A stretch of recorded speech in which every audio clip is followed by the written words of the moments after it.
తెలంగాణలో తక్కువ ఫీజులతో high quality results ఇస్తున్న ఏకైక సంస్థ తిరుమల్ ఐఏఎస్ ఇన్స్టిట్యూట్. హర్ష సాయి నువ్వెక్కడ? ఇది నా ప్రశ్న కాదు, మొత్తం నీ ఫ్యాన్స్ ప్రశ్న.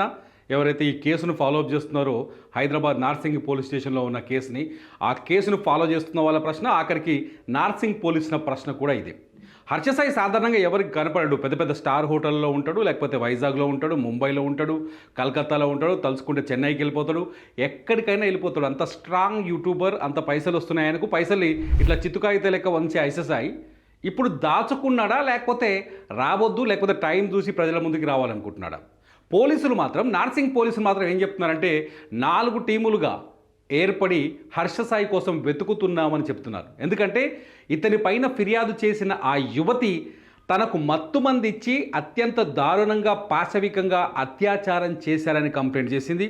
అంతేకాదు తన వీడియోలు పెట్టి, ఆ వీడియోలు రికార్డ్ చేసి, అత్యాచారం చేస్తున్న సమయంలో వీడియోలు రికార్డ్ చేసి తనను బ్లాక్మెయిల్ చేశాడు హర్ష సాయి అని చెప్పేసి ఫిర్యాదులో పేర్కొంది.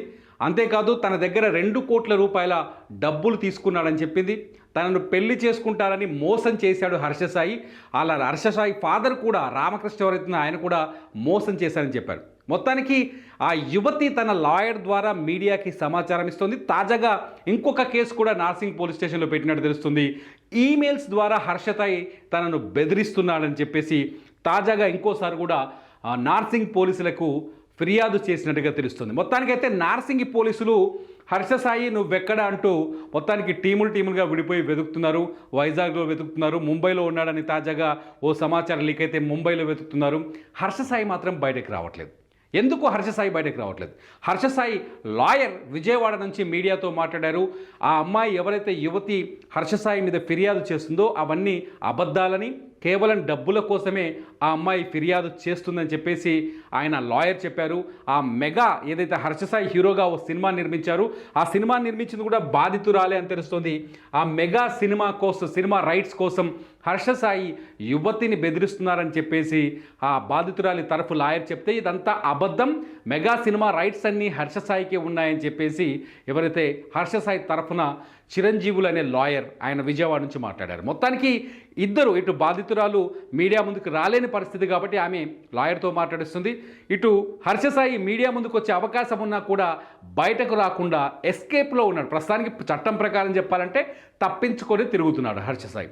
ఎందుకంటే రాజ్ తరుణ్ విషయంలో చూసినాం, లావణ్య వచ్చి ఫిర్యాదు చేస్తే రాజ్ తరుణ్ మీడియా ముందుకు వచ్చి మాట్లాడారు, జరిగింది చెప్పారు. హర్ష సాయి ఎందుకు చెప్పలేకపోతున్నాడు?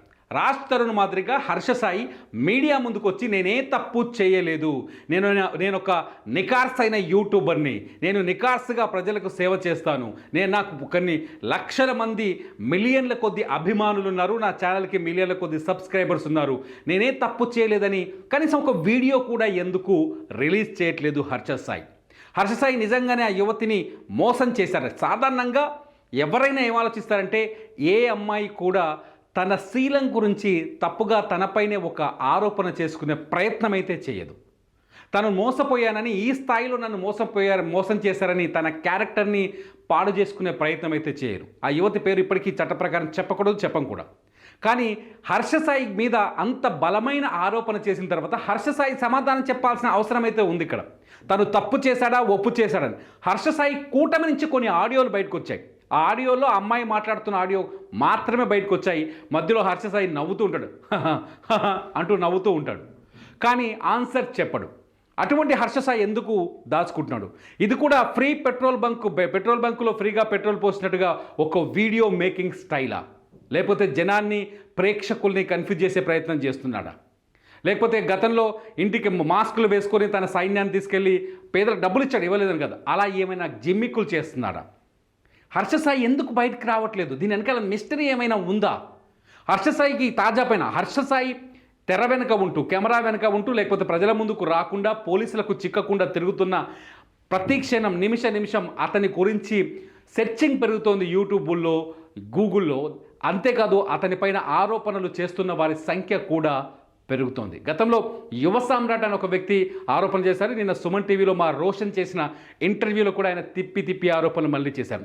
హర్ష సాయి నిన్నటి వరకు నార్సింగ్ పోలీస్ స్టేషన్లో ఒక యువతి పైన అఘాయిత్యం జరిగిందని ఒక యువతి ఇచ్చిన ఫిర్యాదుతో అతనిపై కేసు ఉంది. ఇప్పుడు యువ సమ్రాట్ లాంటి వ్యక్తులు చేస్తున్న ఆరోపణలతో హర్ష సాయి బెట్టింగ్ యాప్ని ప్రమోట్ చేస్తున్నారనే విషయం ప్రజల్లోకి బలంగా వెళ్తుంది. బెట్టింగ్ యాప్ని ప్రమోట్ చేయడం వల్ల యువత నాశనం అవుతుంది. ముఖ్యంగా నిజంగా బెట్టింగ్ అనేది అతిపెద్ద జాడ్యంగా మారింది. అనేక ఆత్మహత్యలు జరుగుతున్నాయి. గతంలో కూడా నేను ఒక వీడియోలో చెప్పాను. బెట్టింగ్లతో హైదరాబాద్ గాజుల రామారం దగ్గర ఒక కుటుంబమే ప్రాణాలు కోల్పోయింది. బిడ్డలకు ఇద్దరు కొడుకులకు విషమిచ్చి ఇద్దరు కొడుకులకు దిండు పెట్టి చంపేసి భార్యకు ఉరేసి తను ఉరేసుకొని చనిపోయాడు గాజుల రామారావులో. ఇటువంటి బెట్టింగ్ యాప్స్ యువత జీవితాల్ని, సగటు సామాన్యుడి జీవితాన్ని నాశనం చేసిన బెట్టింగ్ యాప్స్ని హర్ష సాయి ప్రమోట్ చేస్తున్నాడని, వాళ్ళ దగ్గర లక్షల కొద్ది డబ్బులు తీసుకొని ఆ డబ్బుల్ని పేదలకు పంచుతూ వీడియోలు చేస్తూ పాపులారిటీ కోసం ప్రయత్నిస్తున్నాడని యువ సామ్రాట్ హర్ష సాయి పైన నేరుగా ఆరోపణలు చేయడం మొదలుపెట్టాడు. హర్ష సాయికి వ్యతిరేకంగా ఆయన ఒక 2-3 నెలల నుంచి ఈ హర్ష సాయి ఇది చేస్తున్నాడు అది చేస్తున్నట్టు ఆయన మీడియా ముందుకు వచ్చి మాట్లాడుతున్నాడు. ఇలా హర్ష సాయి తెర వెనుక ఉండి తప్పించుకున్నంత కాలం హర్ష సాయి సామాన్యుడి దృష్టిలో, మామూలు ప్రేక్షకుడి దృష్టిలో, ఆఖరికి మీడియా దృష్టిలో, ఒక సెక్షన్ ఆఫ్ మీడియా దృష్టిలో కూడా నేరస్తుడుగా, నిందితుడుగానే ఉండిపోతాడు. ఎందుకు హర్ష సాయి తప్పించుకొని తిరుగుతున్నాడు? పోలీసులకు దొరకకుండా పోలీసులని తప్పించుకొని తిరుగుతున్నాడు. 4 టీములుగా విడిపోయిన నార్సింగి పోలీసులని తప్పించుకొని ఎందుకు తిరుగుతున్నాడు? నిజంగా తప్పు చేశాడా హర్ష సాయి? లేదా సరైన సమాధానంతో ముందుకు రావాలని తప్పించుకు తిరుగుతున్నాడు? ప్రస్తుతానికి మాత్రం హర్ష సాయి స్టేటస్ ప్రకారం హర్ష సాయి పరారీలోనూ ఉన్నాడు, పారిపోతున్నాడు, పోలీసులకు చిక్కకుండా తప్పించుకుంటూ తిరుగుతున్నాడు అనేది చాలా స్పష్టంగా అర్థమవుతోంది. హర్ష సాయి ఎప్పుడు జనం ముందుకొస్తాడు? హర్ష సాయి ఎందుకు పరారీలో ఉన్నాడు? భయంతో పరారీలో ఉన్నాడా? సమాధానం చెప్పడానికి అవకాశం కోసం ఎదురు చూస్తున్నాడా? హర్ష సాయి లాయర్ ఇంటర్వ్యూలు ఇచ్చారు. అందులో హర్ష సాయి లాయర్ చెప్పిన మాటల్లో స్పష్టత ఉన్నా కూడా అది హర్ష సాయి చెబితే కానీ ఇక్కడున్న సమాజం కానీ ప్రేక్షకులు కానీ ఆయన సొంత ఫ్యాన్స్ కానీ నమ్మే పరిస్థితి లేదు. హర్ష సాయి పేరుతో చాలామంది స్కాములు చేస్తున్నారు. ఇప్పటికీ మేము హర్ష సాయి మనుషులం అంటూ బాధితులకు ఎవరైనా టీవీల్లోనో లేకపోతే సుమన్ టీవీ లాంటి మీడియా ఛానల్స్లో ఎవరైనా విక్టిమ్స్ సహాయం చేద్దామని ఒక ఫోన్ నెంబర్ ఏదో ఫోన్పే నెంబర్ వేస్తే వాళ్ళకి ఫోన్ చేసి వాళ్ళ దగ్గర నుంచి డబ్బులు కొట్టేస్తున్నారు. అటువంటి మోసాలకు పాల్పడుతున్నారు. ఇంత నడుస్తుంది హర్ష సాయి చుట్టూ. ఎందుకు హర్ష సాయి నోరు తెరపడం లేదు? ఎందుకు హర్ష సాయి మొన్న ఇన్స్టాలో ఒక వీడియో పెట్టేస్తాడు, ఇదంతా కేవలం డబ్బుల కోసమే అని. ఆ తర్వాత మళ్ళీ కనిపించకుండా పోయాడు. ఆ లాయర్ వచ్చి మాట్లాడతారని చెప్పారు. లాయర్ అంత స్పష్టత ఏమీ ఇవ్వలేదు. ఆ యువతి పదే చెప్తుంది హర్ష సాయి నుంచి తనకు హాని ఉందని, హర్ష సాయి తనని తాజాగా మెయిల్స్ ద్వారా భయపడుతున్నాడని చెప్పేసి. ఎందుకు హర్ష సాయి తప్పించుకొని తిరుగుతున్నాడు? హర్ష సాయి ఫ్యాన్స్ ఉన్నారు, ఈ వీడియో చాలామంది చూస్తున్నారు. హర్ష సాయి ఫ్యాన్స్ కూడా హర్ష సాయి సమాధానం కోసం ఎదురు చూస్తున్నారు. హర్ష సాయి తప్పించుకుంటున్నాడా, లేకపోతే సరైన సమయంలో సమాధానం చెబుతాడా? ఆ యువతి ఇతని పైన పెట్టిన కేసు నిజం కాదా? ఎందుకు హర్ష సాయి భయపడుతున్నాడు, పోలీసులను తప్పించుకొని తిరుగుతున్నాడు అనేది కామెంట్స్ రూపంలో తెలియజేయండి. మీ కామెంట్స్ పైన తప్పకుండా నేను మరో వీడియో చేస్తాను. చూస్తూనే ఉండండి సుమన్ టీవీ.